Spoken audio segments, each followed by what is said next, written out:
It's a 25% tariff on foreign aluminum, copper, lumber, and steel. Tariffs are about making America rich again and making America great again, and it's happening, and it will happen rather quickly. Well, if you're planning to fly to the U.S. this summer, you might notice fewer flight options. New data shows a massive drop in demand for air travel between Canada and the U.S., forcing airlines to cut seats and scale back routes.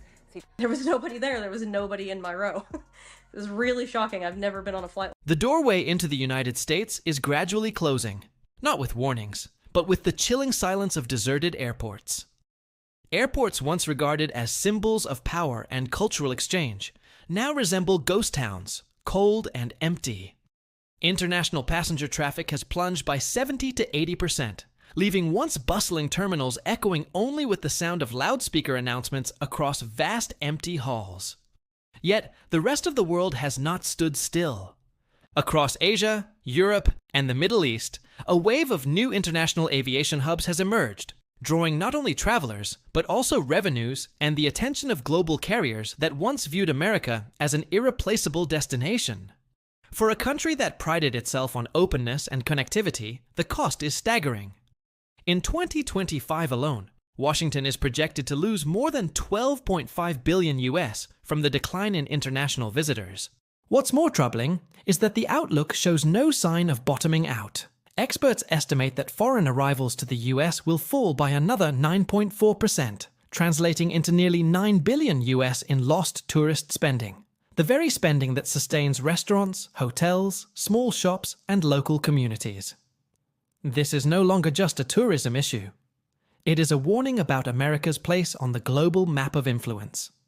If the world starts to skip over the United States and their itineraries, could that be the clearest signal yet that the country standing in the 21st century is beginning to falter?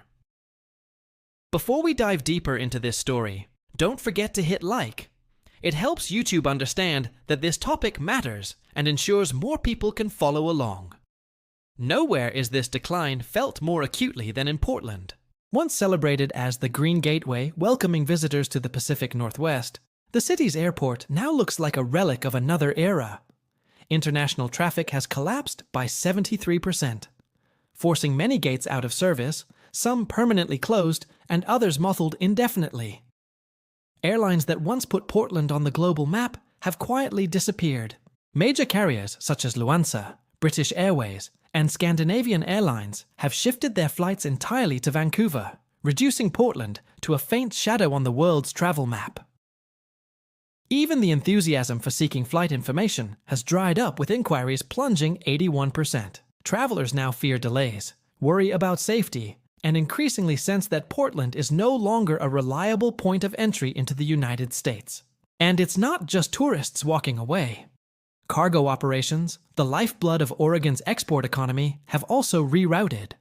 Shipments are now diverted through Seattle or Vancouver. Airports seen as more stable and better connected.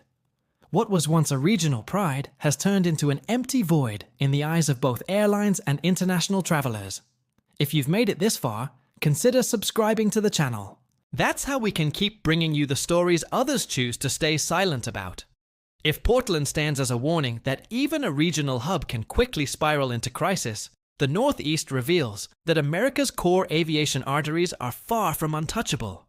Newark, once a vital gateway linking New York to the Middle East and Europe, has seen international traffic collapse by 68%. Emirates has cut back its routes. Virgin Atlantic and Swiss Airlines have shifted elsewhere, leaving passengers with fewer choices than ever. The result? Long delays, packed security lines stretching past 2 hours, and the transformation of what was once a strategic hub into a traveler's nightmare. Boston faces a similar fate. International passengers there have dropped 59%. But perhaps more devastating is the loss of one of the city's greatest assets, international students. Delays in visa processing have deterred families from sending their children to Massachusetts, shaking the foundations of a city long renowned for its education and academia. Airlines that once crisscrossed Boston skies, Aer Lingus, Air France, Virgin Atlantic, have all slashed their schedules. The ripple effects are felt everywhere. Hotels in Cambridge and Back Bay are filling barely half their rooms, delivering a heavy blow to an economy that depends so heavily on international students and tourists alike. From the Northeast all the way down to the American South, the picture grows ever more bleak. Miami, once seen as a lively gateway connecting the United States to Latin America and Europe, now feels drained of vitality. International traffic from Latin America has plunged by 64% as multiple airlines have axed their routes entirely. For passengers from Brazil, Argentina, or Colombia, obtaining a US visa has turned into a journey lasting more than half a year. Effectively, a no-return date for the tourism industry. Frustrated, many travelers are now shifting their plans to Europe, taking both vacations and business trips out of the US. The impact is visible everywhere. Miami's beachfront hotels complain of extended vacancies. Restaurants lament the absence of foreign patrons. And the cruise industry is sounding repeated warnings about the risk of long-term decline. In the Southwest, Phoenix is no better off. A city once proud to call itself a rising destination for global tourism and trade is now facing a 62% collapse in international visitors. Lufthansa and British Airways have simultaneously withdrawn service, leaving the desert state feeling abandoned. What at first seemed like isolated setbacks has quickly snowballed into a systemic crisis. The tourism triangle of Arizona, Utah, and Nevada, which relied heavily on international travelers passing through Phoenix, is now struggling to sustain tours, hotels, and attractions. With international flights gone, the desert economy has lost its cohesion, leaving it feeling more isolated than ever. It is a stark reminder that every plane that departs takes with it not only passengers, but prosperity as well. If Miami and Phoenix reveal cracks in the tourism sector, then Dallas and Seattle expose deeper wounds, striking directly at the pillars of the U.S. economy. At Dallas-Fort Worth, a hub that serves not just leisure travelers, but also energy executives and industrial cargo shipments, international passenger traffic has dropped 57%. Major carriers from Asia and the Middle East have slashed roads, making direct connections to key partners increasingly rare. The effects extend far beyond tourism. FedEx and UPS, long dependent on DFW as a global hub, are shifting to more efficient gateways beyond U.S. borders. For Texas, a state whose economy revolves around global connectivity, the loss of this advantage is not simply a blow to image. It is a direct threat to energy trade and logistics chains. Further north, Seattle has suffered a similar blow. Once hailed as America's window to the Pacific, the city has seen its links to Asia unravel rapidly. Traffic from Asia has plunged 69%, while European arrivals are down 54%. All Nippon Airways has cancelled its Tokyo route, and British Airways has drastically cut schedules.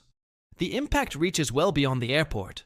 Downtown hotels are now filling only about 45% of their rooms, and restaurants once bustling with international guests, as well as major tech conferences, now sit eerily quiet. For a city that prides itself on being a hub of innovation and global commerce, the silence at its airport is more than an inconvenience. It is a staggering blow to its identity and economic future. If Dallas and Seattle highlight economic vulnerabilities, Washington-Dallas exposes something even more troubling: a decline in America's diplomatic reach. Even the nation's capital, long a routine destination for heads of state, government leaders, and diplomatic delegations, has been swept into the spiral of decline. Since 2023, international traffic through Dulles has fallen 65%, particularly from Europe, once considered America's closest ally. Airline schedule changes have underscored the reality. Virgin Atlantic and Air France have scaled back frequency, while Lufthansa has shifted much of its operations to Frankfurt and Munich, reducing Washington from a key transatlantic hub to a less significant stopover. The consequences are immediate. Diplomatic delegations now face fewer choices, longer itineraries, and more complicated journeys, leaving the impression that Washington is no longer the gateway of power it once was. Hotels once filled with international conferences and diplomatic events are now struggling with high vacancy rates, while restaurants and service firms that thrived on such activity are fighting to stay afloat. But the greatest impact lies not in the revenue lost. Every silent corridor at Dulles carries a message. Access to the political heart of America has become more difficult. And with that, the aura of U.S. global leadership is beginning to fade. If Washington's situation is a step back for diplomacy, then what is happening in Los Angeles and New York is even more serious. It is the fracturing of America's very image in the eyes of the world. For generations, LAX and JFK were more than just airports.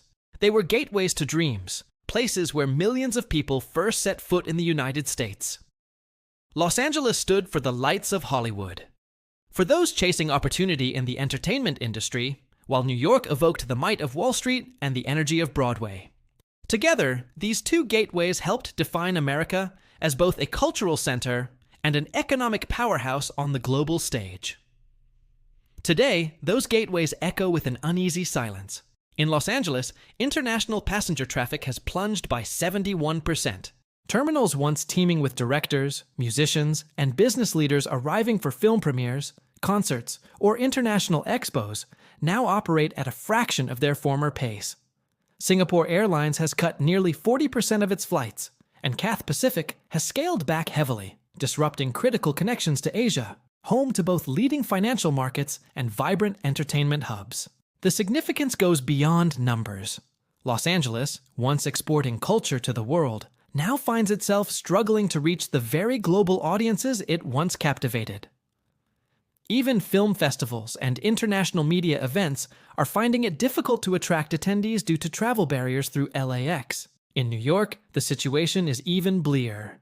JFK, the ultimate symbol of openness, has seen international traffic collapse by 78%, the steepest decline in U.S. aviation history.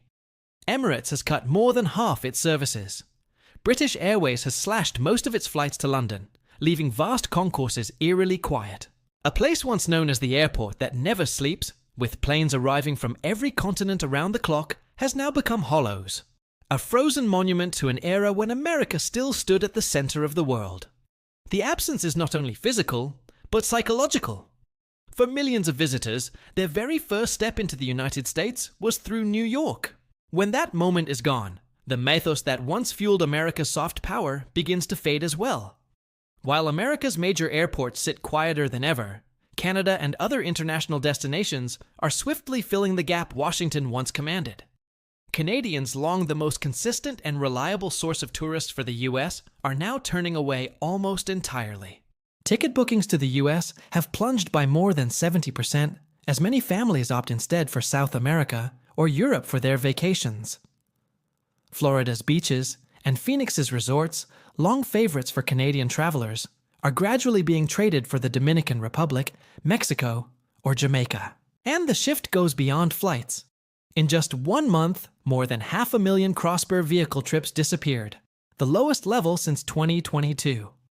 For border towns and states that rely heavily on Canadian tourism, this is no longer a seasonal dip. It is a clear warning that America's appeal to Canadian visitors is rapidly eroding. The gateways to the United States, once symbols of welcome and strength, now resemble deserted cities. And the unavoidable question is, does America still have the standing to call itself the center of the world? Or has that role quietly slipped into someone else's hands? For now, the story ends there. The decline of U.S. airports is not merely about empty terminals. It reflects a nation gradually losing its place at the crossroads of the globe. As Canada, Europe, and Asia each move in to fill the void left by America in tourism and trade, the future poses an even bigger question. Can the United States regain momentum and rebuild its international gateways? Or is this the beginning of a long-term shift in global power? Thank you for watching. If you found this story meaningful, please hit like and subscribe. Every small action helps spread the truth.